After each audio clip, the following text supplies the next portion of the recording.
Have you ever played Roblox and thought to yourself, wow, that game looks impressive? No, I doubt it. But why is that? As a Roblox developer, I'm about to show you some of the quirks and weird limitations that developers have to go through to make something that looks like it was made in an Unreal Engine.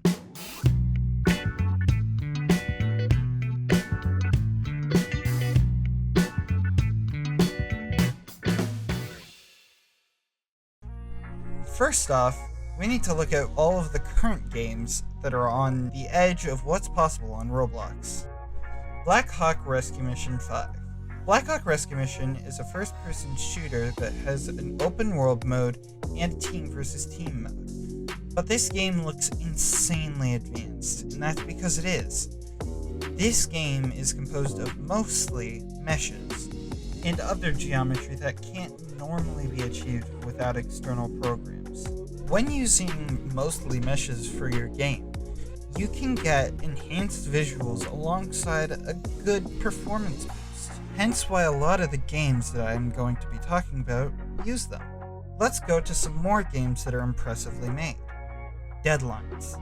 Deadlines is another first-person shooter that has been made to get far into the pits of tomfoolery. This game also uses a bunch of meshes to make a lot of their effects, but one noticeable effect inside of the game, it has some sort of volumetrics. This game uses a strategy that is usually frowned upon in any other game engine, but in the Roblox engine, it's the best way of doing volumetrics realistically.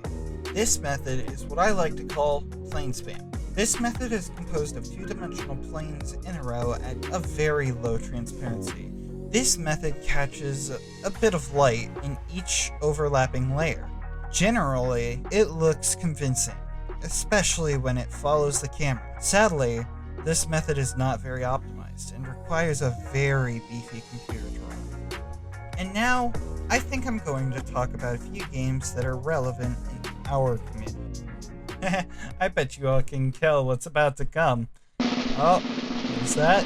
Oh, is that a drum roll? Oh my gosh! Quantum Science Energy Research Facility. Or QSER for short. This game truly showed the community the sheer scale and complexity of games Roblox can handle. It's impressive how large this facility is, being 2 or 3 times larger than most games on Roblox currently.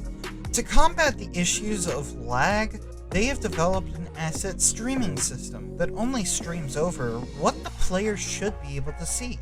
This is impressive because Roblox's default streaming-enabled service doesn't do about half of what that system actually does. With the game itself taking over 3 gigabytes of memory to render in full, the game must be split up into chunks like this so the players can still play the game without obliterating their devices. Although these games are cool, they can still do all of that without a bunch of things that Roblox doesn't give us developers. Custom shaders. If you're a normal human being and don't know what shaders are the things that make scenes look nice. This could be as simple as shading faces to full path tracing, which is the most realistic looking lighting we have currently. Why hasn't Roblox added this? In their words, we need to pick a language developers can write shaders in. We must pick one shader language that works the same across all platforms, and will work the same across all future platforms. Such language does not exist. Roblox, there's a thing called visual scripting. Ever heard of it? Another thing Roblox really needs is more physics properties. The physics are nice, yes, but they are still limited. These things include physics ropes, loss simulation, particle collision simulation, better scripting interface for developers, the ability to change direction of gravity, better calculations, raycasting. Did I forget to mention that Roblox is a physics engine? There's so many more things I could talk about, but if I went on, we'd be here for hours. better mesh optimization methods. Currently, there's 3 modes of optimization. Don't optimize them at all, delete faces by distance, or automatically choose between the 2. There's so many different ways to optimize meshes, such as imposter models, and just turning them into a flat plane, and facing them towards the camera. And Roblox doesn't allow us to use any of these without forcing us to do it ourselves. Here's what other developers that I know think about the engine. What do you think Roblox does differently from other engines?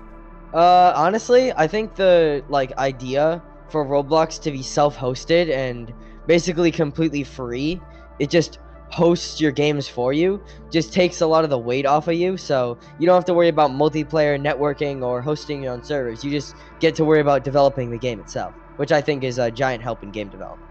How do you think Roblox could be improved to better your development? I think more commonplace features like obviously shader support and more asset types such as SVGs and making videos more accessible would be way better for just a general development experience. Would you recommend the Roblox engine to somebody that wants to take game development their career?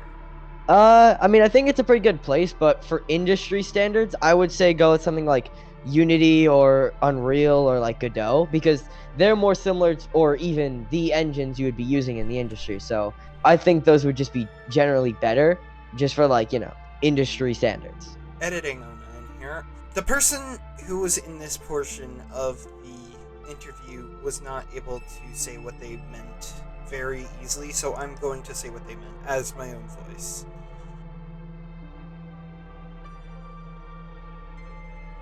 In Roblox Studio, there is a properties menu which you can change basically anything about a part. What he wanted to change was that parts and all other instances in Roblox Studio don't have default values. They're all preset by Roblox. He wanted to make it so that way you could set the default values of the properties.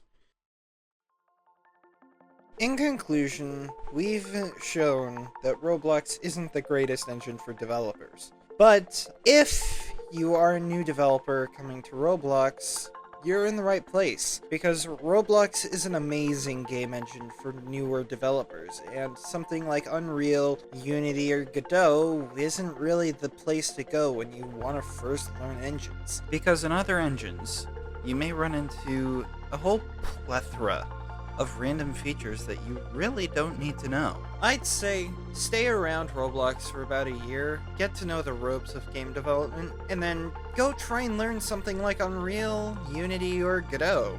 All 3 of them being really nice engines. But that's just in my opinion. You can go try for yourself. If you have any questions for what I or any of the others have said in this documentary, please feel free to leave those questions in the comments. I will try my best to answer all the questions that come about. And finally, if you enjoyed the video, please make sure to leave a like, and if you really want to see more videos like this, I guess, subscribe, because I plan to make some more of these. It might be more rare, but it still definitely will happen sometimes.